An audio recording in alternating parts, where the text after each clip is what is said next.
Welcome to the Future of Supply Chain, presented by Dynamo. Each episode, we sit down with leaders in the industry as we build the future of supply chain together. Let's get into the show. Here's our host, Santosh Sankar. Hey, ladies and gents, welcome back to the Future of Supply Chain podcast. I'm your host, Santosh Sankar. Joining me today, all the way from Poland, is Tall Paul, or rather his real name, Paul Jaroslawski, co-founder of FreightCaviar and ShipperCRM. Welcome, Paul. Santosh, thank you for having me again. It's a pleasure to be here and looking forward to having a fruitful conversation with you. So I don't think I need to introduce FreightCaviar for a lot of our listeners here, but you've over the years built what has turned out to be the leading independent publication for the freight brokerage industry. And in the process, you've become a bit of a pseudo celebrity, right, in this pocket of the industry. But I'd love to just kind of jump into your story, because I've heard pieces of it, and it's certainly a great one. And I just learned another small morsel as to your story and the FreightCaviar inspiration igniting around an injury or you recovering from an injury. But tell us, how did you get into the world of freight brokerage and logistics? Definitely. So I was a psych major at the University of Illinois at Urbana-Champaign. I went into doing a psych degree because it was something that interested me. I didn't know what I was going to do after university. I thought maybe I'll go do my master's or I'll go see what opportunities are out there. And so I went to the career day or career fair, job fair at U of I. This was my senior year, springtime, and I was looking for a job. And so I just started walking around the hallways of the job fair. And then all of a sudden, my fraternity brother just bumped into me. And he was there at his dad's company, which I didn't even know his dad had a company, standing at the booth. And he was telling me about Trek Freight Services, which was a freight broker out of Lincolnwood, Illinois. Interesting enough, they got acquired by Becker Logistics, I think 2 years ago. But he basically got me a job interview and I got the job. And that's the whole, I guess my thought process back then was okay, I don't want to get any more student debt. I want to get a job. I want to work in the real world. I'm going to become a freight broker now. And maybe in a year or two, I'll go get my master's degree in psychology. That was the thought process. And so I ended up becoming a freight broker back in 2015, June of 2015. And I was shocked at how laid back the industry was. I could go to work in my flip-flops, my shorts. It doesn't matter. It was super, at least the presence in the office was super casual. And same with the conversations with the trucking companies. You have this kind of, I guess, view, at least going in from college, that you're going to be working in a suit and tie, everything's going to be super professional. And then all of a sudden you come out and you're okay, I'm just in my shorts and my shirt, slinging freight all day on the phone. And I ended up doing that for a year. And one of the reasons why I was actually very successful at the company was because I speak fluently Polish. And I was the only person that spoke Polish in the entire office. And all the Polish trucking companies, which there are a handful of in the Chicagoland area, would call me and I would call them. And there was always better rates, better service, more transparency. We'd speak in Polish over the phone. However, after that year, I got burnt out. It was something that was really stressful for me. And overall, the commission structure wasn't that great. So after a year, I ended up leaving the company and I had some money saved up. And my father worked for an airline, Eva Air Cargo, and he had these cheap standby tickets that expired for me when I turned 24. So I had a year or two left. And I was I'm going to travel the world for a little bit. And then I'll come back and I'll probably go do my master's. That was the whole thought process. And 6 months into that, I come home. I'm absolutely broke. I went all over Europe. I went to Southeast Asia. I went to India. I had a blast. I had an awesome time staying at hostels for €5 a night. Awesome time. But I literally come home and I have $35 in my bank account. And I came from a lower middle class upbringing. My parents came from Poland and we were kind of always living check to check. And so I couldn't rely on my parents for any money. I had $35 in my bank account. I'm okay, I need to go back to work. And I knew this recruiter in the logistics industry. We worked together at Trek. And she ended up getting me 4 job offers in 1 week. And I ended up accepting the offer to Everest Transportation Systems, which was this super new brokerage, small startup in Evanston, Illinois. And the guys there asked me if I wanted to like relocate to Ukraine to open up an office for them. So I ended up jumping on that idea, like, or the proposal, because my family is from Poland. I love spending time in Europe. So they sent me out to Ukraine after a few months working for them in the States. And I built up an office from 4 people when I got there to over 100 by the time I left. Wow. Yeah, and during the pandemic, 2020, I just like started thinking about like what I really wanted in life. And I thought to myself, like, I really want to live in Poland. I want to be an entrepreneur. So I decided to leave.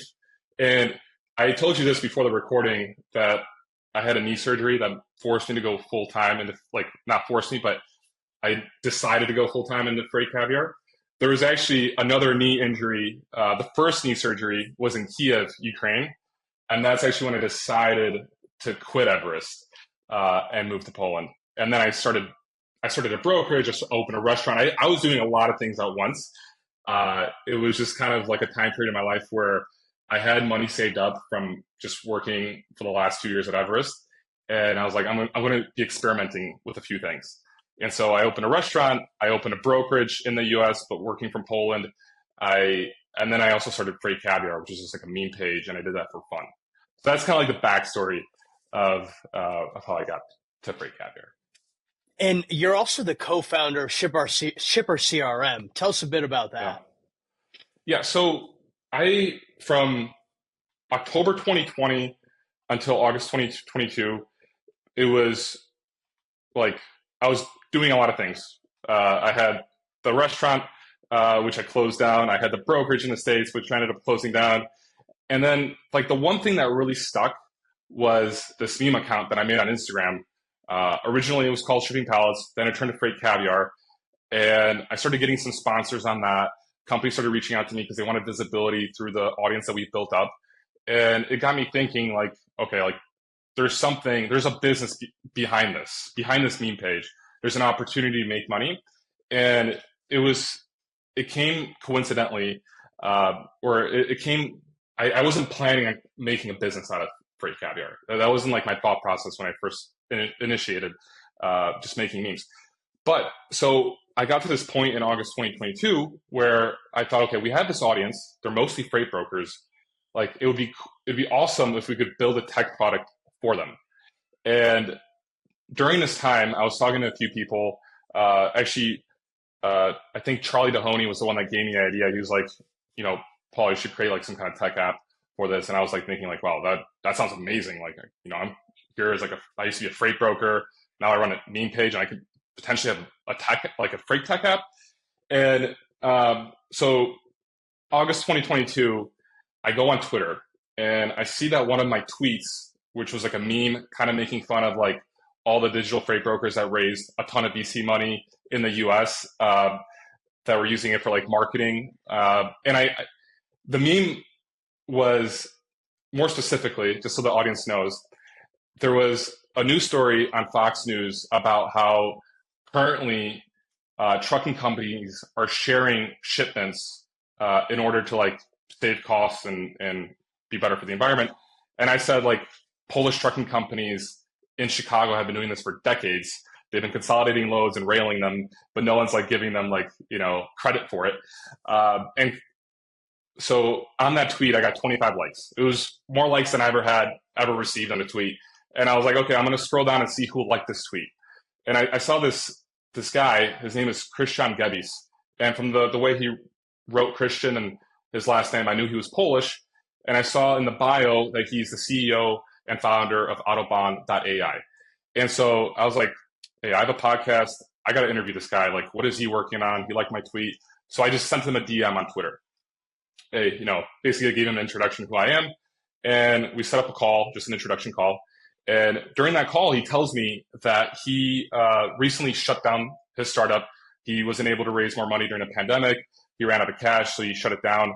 And he's actually working on something new right now, which was like a doc scheduler appointment kind of app. And so like I kind of told him about the audience that we have on LinkedIn and Instagram. And he was thinking that maybe we could partner up because he's more on the technical side, more like the marketing kind of side of things. And I was like, hey, this sounds like a great idea. But before we go full in, I think we should talk to my mentor, Tim Hyam, who's the CEO and founder of Ascend TMS. And Tim knows the industry in and out. He's owned and sold a brokerage. He sold another tech startup back in like the late 90s. So he knows tech and he knows brokerage. And we got a call with Tim, and Tim basically told us like the doc scheduler like idea, it sounds like a good idea, but there's been a lot of companies out there that have tried to make money off of it, and it's been difficult. OpenDoc got acquired by LoadSmart, I believe, but I don't think they were profitable, if I'm not mistaken. And LoadSmart, I think, acquired them more for the reason of being able to use it to get in with shippers or having more tools for their shippers to utilize. And then FourKites has their own doc scheduler, which is free. So Tim basically told us like, hey, the idea sounds good, but it'll be difficult to make it profitable. Shippers are also difficult to sell into. And we're on this call, and I'm like, Tim, like if you were in our shoes right now, what would you do? What would you create? And he told us right now, like all of his users, and he's got thousands of customers and users, they all need a CRM. They all need a CRM, but there's nothing like for them to use at the moment, specifically for like the freight brokerage kind of side of things.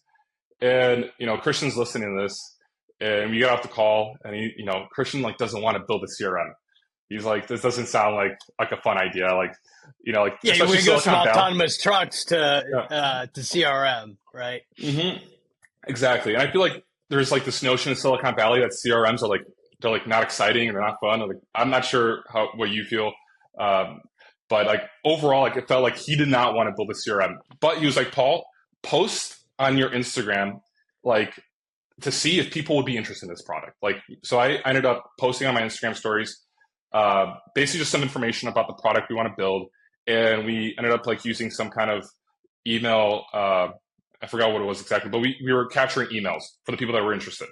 And from 2 Instagram stories, we had 200 emails of people that were interested in like this product that we haven't even created yet. It was an idea at that time.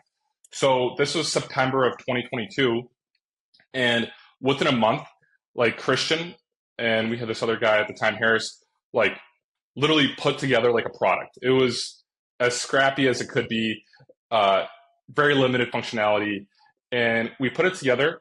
And in October of 2022, maybe it was late October 22, early November 2022, we ended up getting 4 customers that were paying us $200 a month, literally like within a week. And when we shared the news about the product, Tim saw it, and Tim immediately was like, I'm investing in you guys. Like from like a month ago, he was telling us about the idea, and now we already have 4 paying customers at $200 each. That's awesome. And so Tim came on board right away. He was like, all right, I'm coming on board. He's going to help us like with the money side of getting money and also like creating the product. And throughout this time, Christian is like thinking like, what do people really want? Like, what do they really need? And he started like thinking to himself, people really want leads. And when you look at overall, like the US, like freight brokerage market, there isn't like a shipper database that's built out where like, if you're looking to get in with a shipper, you have to go to ZoomInfo, Apollo, you have to go on Google Maps, and you have to like do a lot of scrolling. You have like 10 tabs open with 10 different, websites with different functions. And he's like, what if we just put this all in one tool, create this all in one tool? So we kind of pivoted in a way, and the name is ShipperCRM, but we're mostly a shipper database where we're collecting all the shippers in the US into one database. And then if you want to use our CRM, you could save that shipper and that contact into our database. And if you don't like our CRM, because it is somewhat limited, we're integrated with HubSpot. We're adding integrations with other CRMs, so you could immediately pull that into your CRM as well. So that's kind of like the backstory. I know I'm a little bit long there, but that's the story. No, all good. And so before we move on, what is the grand vision for FreightCaviar going back to that, right? You kind of leaned into a bit of inspiration you had, and in the process probably have exceeded your original expectations as to what you've achieved. But now that you've kind of had a taste for early success, what should we expect? Like, what is the grand vision you have? What does kind of the future hold for Freight Caviar? So everything boils down in business to like having an audience, or at least people need to know that you exist and that you have a business. That's the most important thing. Companies spend thousands, millions of dollars a year on marketing, on running ads. We currently, Freight Caviar, like our revenue comes 100% from our sponsors that like put ads into our newsletters, our podcasts. So 100% ad based revenue, and so it just shows like how powerful it is to have an audience. Like people want to promote their products, talk about it. So when I look at the grand vision, as we continue to grow, there's going to be unlimited amount of things that we could do if we just wanted to. Obviously, that requires focus, dedication, time, capital, people, all that stuff.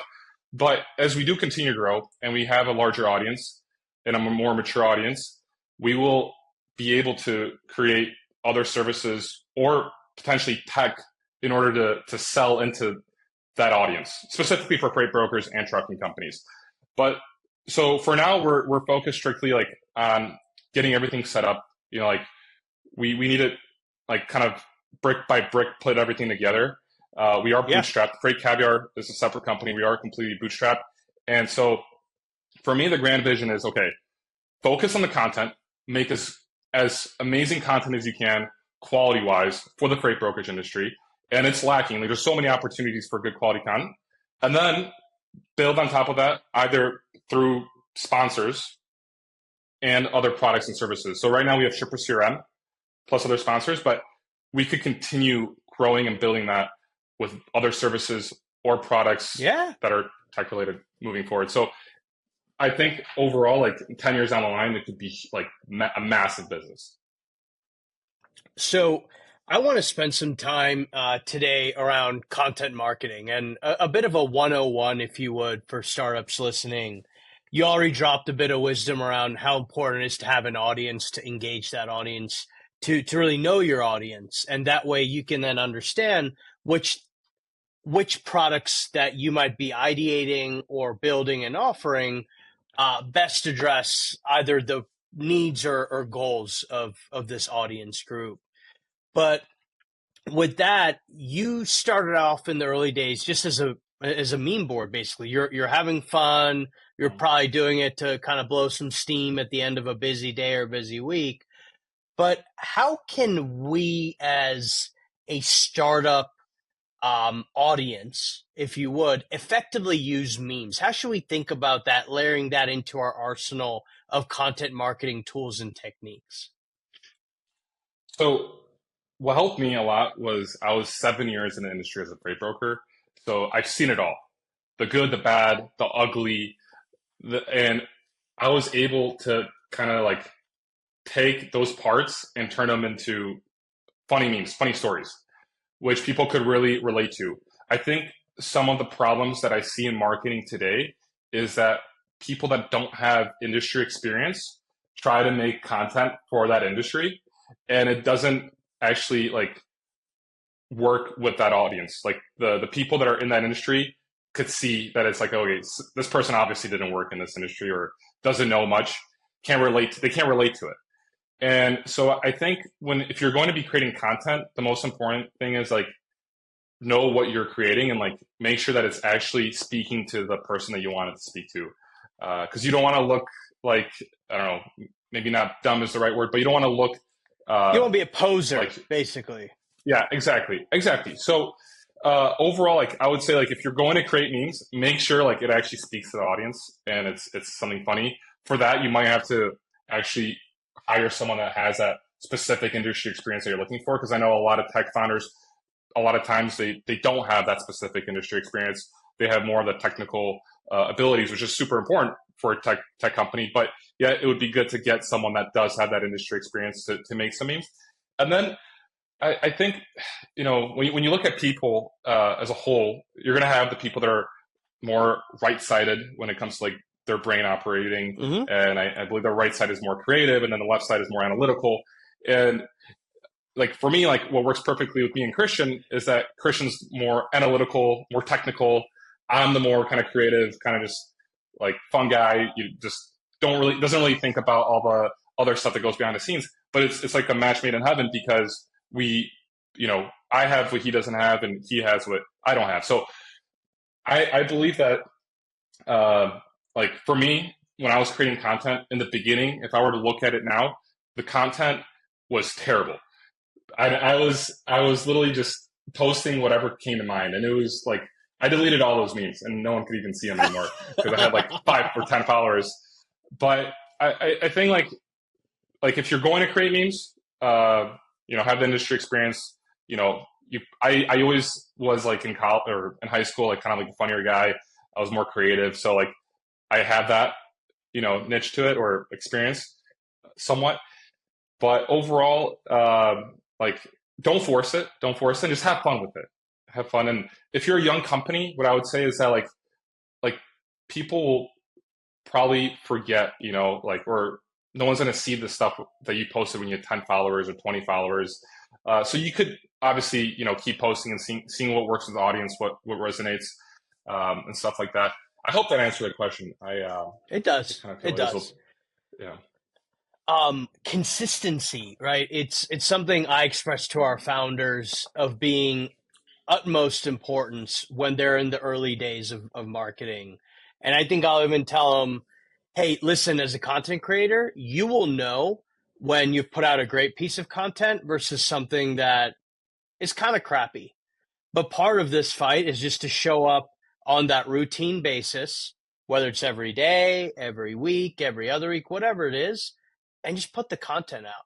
And over time, if you're paying attention to the point you just made, you double down on things that are getting a positive response. You could look at the data, maybe it's views, opens, clicks, engagement.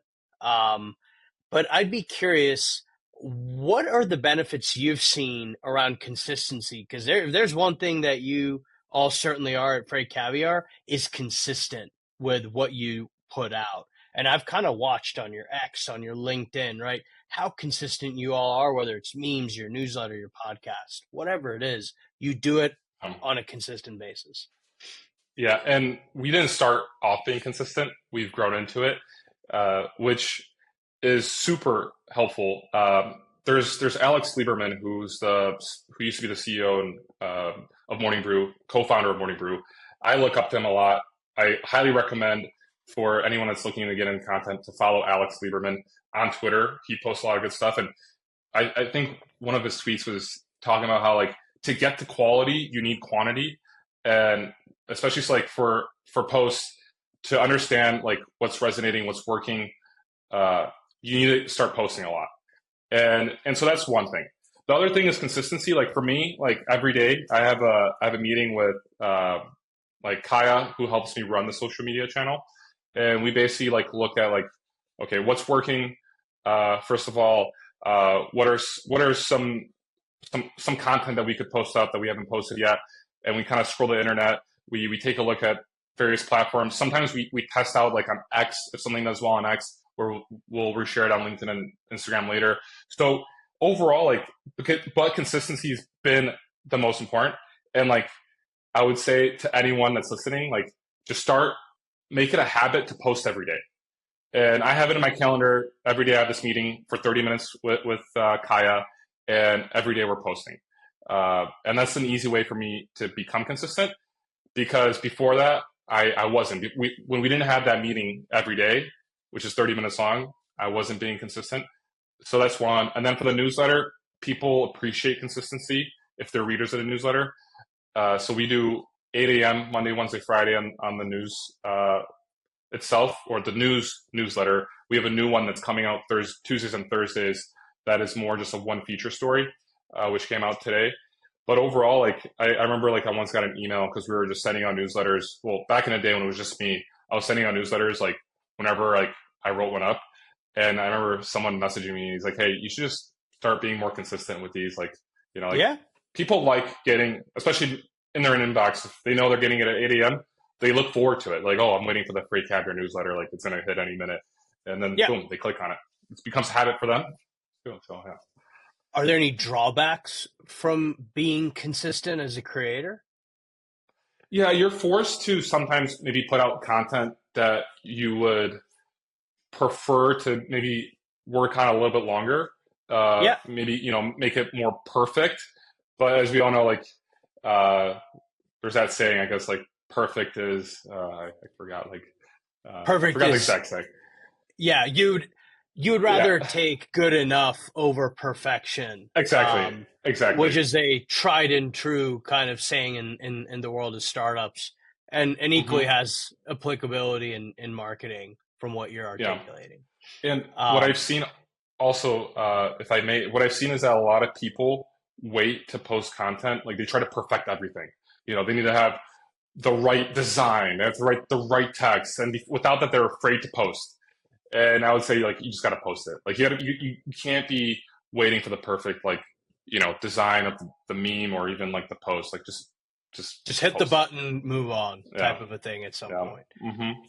And then, you run newsletters and podcasts. What value have you seen these two mediums bring?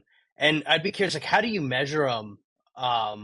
And what is success? Because I know a lot of founders will try to then kind of be objective about it. What's the system you've created for yourself? Okay, so what does success look like for me when we create the content, when we release it? So I would definitely say, like, when it comes to the newsletter, what I look at is the open rate and the click-through rate. So how many percent of the audience that open the newsletter click the link? That's typically what a lot of newsletters look at. And I also, since we have sponsors on the content, then they have their own customer portal where they'll see exactly how many people click their ad. I take those two numbers, like, I guess, to heart, just because I want people to be clicking in the newsletter. Then that shows that they're engaged with the newsletter, that they're interested in it. If they weren't, they wouldn't be clicking. And then for our sponsors to be getting their ROI, they need to be seeing clicks coming into their website as well. So that's something I look on the newsletter side.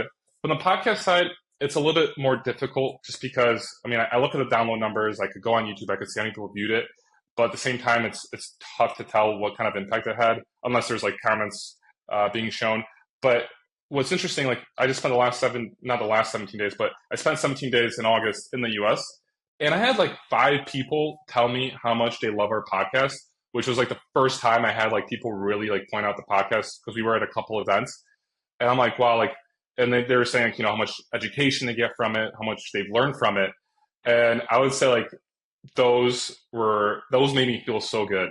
That's awesome. And it makes me definitely strive to like continue creating it and getting better guests, or maybe not better, but just like making sure that we are putting out quality content. And at the end of the day, like as a company, we entertain and we also educate. And as I mature and get older, the more I want to also like focus on the education piece. And we do a lot of that right now in the newsletter and the podcast. But as I continue to get older, like I really want to have more of a focus on the education aspect. That's awesome. So I'm going to change topics on us. And you just mentioned your podcast. You've had the good fortune of speaking with some amazing industry folks, luminaries of the freight industry, as well as the up and comers in some of your episodes. And so I have a few questions for you. And kind of first that's top of mind is, which interview were you the most nervous for and why? And I've had the good fortune of being interviewed by you. I think it was last year, Manifest 23. Yeah. And it was kind of natural. We were just hanging out, and it just turned out that we were also recording a podcast. But who is the most nerve-wracking for you as you're about to approach and conduct that one? So before I answer that, Santosh, I do want to say that the interview that we did at Manifest is the only interview to date that was done standing up. which is an interesting, I guess, part of the FreightCaviar, which is cool. We were at the Manifest conference last year in Vegas, great conference, and we didn't have a place to sit, but we didn't standing. I liked it. It was good. I liked it. I liked it. They say you think better when you kind of pace about. So that's true. There's something to standing. Agree. I'm actually standing right now. Episode. Funny enough. No, it was. I really enjoyed the aspect, like getting to learn more from like the VC side of things. Because I don't have a lot of interviews that are like talking to like, you know, venture capitalists and understanding what happens like behind the scenes of like investing in companies, which is awesome. When it comes to the most nervous I've been, that's I'm trying to think. You know, like if I were to have one that like sticks out right now, I think I was a little bit nervous. I interviewed Andrew Silver. I've interviewed Andrew Silver actually 3 times. And funny enough, we just had a podcast come out yesterday where we hung out with Kevin Nolan, the founder of Nolan Transportation Group in Chicago at a trucking company. And it was awesome. But we did an interview like 2 years ago at the Molo Solutions headquarters in Chicago. And I remember he was just showing me like the whole like office, which was just like incredible, like the nicest freight brokerage office I've ever been to in my life. And then like he like took me to this podcast studio, and it was kind of like a podcast that I wasn't anticipating, and we just kind of recorded. And I was like, I think I was a little bit nervous on that one, although I think it went pretty well. But besides that, I don't know. It's tough for me to think right now which one I was the most nervous on. But I think it gets easier as you go. It becomes like, you know, back in the day, I think I was a lot more nervous for them. With that, Paul, which interviewee, because you're the interviewer, which interview did you walk away feeling like you got the most interesting advice? And I'd be curious what the advice was and why was it so interesting, and whether you ended up adopting it if it was relevant for you. Most interesting advice. So a couple that stick out, I think I did a couple with Tim Hyam from Ascent TMS, and I think he knows the industry so well in many ways, and he's always just has like a lot of good wisdom for our listeners and for me.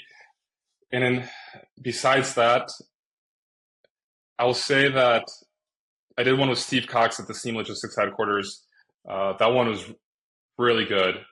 And with Steve, I didn't know that he actually grew up in like a trailer park, which was kind of like astounding to hear. Great like his story. Yeah, great story. And that's actually one of our most downloaded episodes. I would say a lot of our content is for freight brokers and like maybe like for like the sales side of things. We've interviewed Will Jenkins a couple times, and every time we interview Will, like we do really good numbers as well because he's so good at freight brokerage sales, and a lot of our audience wants to get better at freight brokerage sales.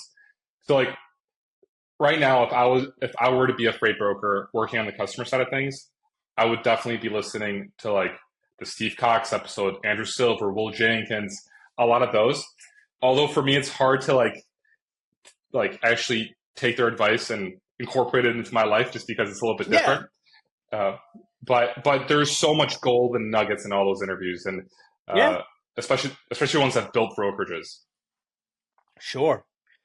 And on this topic, I'd ask you, who is somebody you want on the podcast that you have not yet got on your podcast? Okay, so Jeff Silver and Paul Loeb, you know, arguably like the founders of the freight brokerage industry in many ways, and like they're just the OGs of the industry. They started American Backhaulers that got acquired by C.H. Robinson. Then they went on to start. Jeff started Coyote, Paul started Command, and like the whole family of individuals that came out of American Backhaulers. I would love to interview them. Although I tried getting Paul Loeb, he's not interested, and I'm pretty sure Jeff's not interested either because Andrew Silver can't even get his dad on the podcast. I'm pretty sure Andrew told me that his dad doesn't want to do a podcast. So those are two individuals that I would love to interview.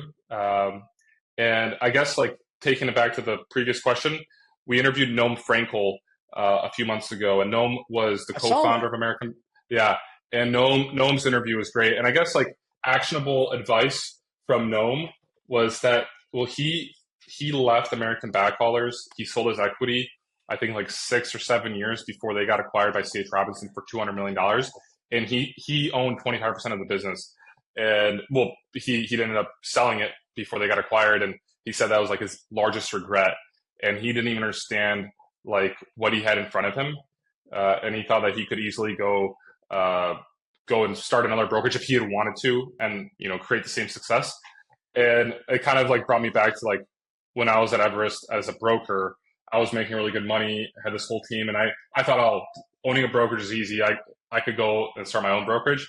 And then you kind of realize it's actually really difficult to be a broker, especially in this competitive landscape. It's honestly like one of the most toxic, difficult, like stressful jobs you could potentially have, especially if you're the owner and looking for shippers. So I would say like sometimes like you have to understand like be grateful for what you have, and you know the grass isn't greener on the other side many times. But yeah, I mean you learn the hard way. Yeah, usually the case, exactly.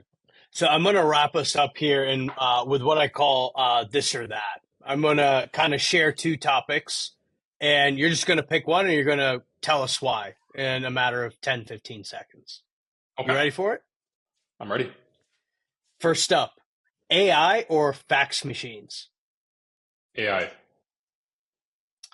Next, Zen or Coors Light? Zen. Got Zens right here. They actually, yeah, they just came out in Poland a couple months ago. I think they weren't here before. So okay, yeah. Global domination. FTL or LTL? FTL all day. Santosh, thank you so much for having me. It's been a pleasure. Hope to see you soon. Thanks for watching. Follow us at dynamo.vc for all the latest episodes. We'll see you next time.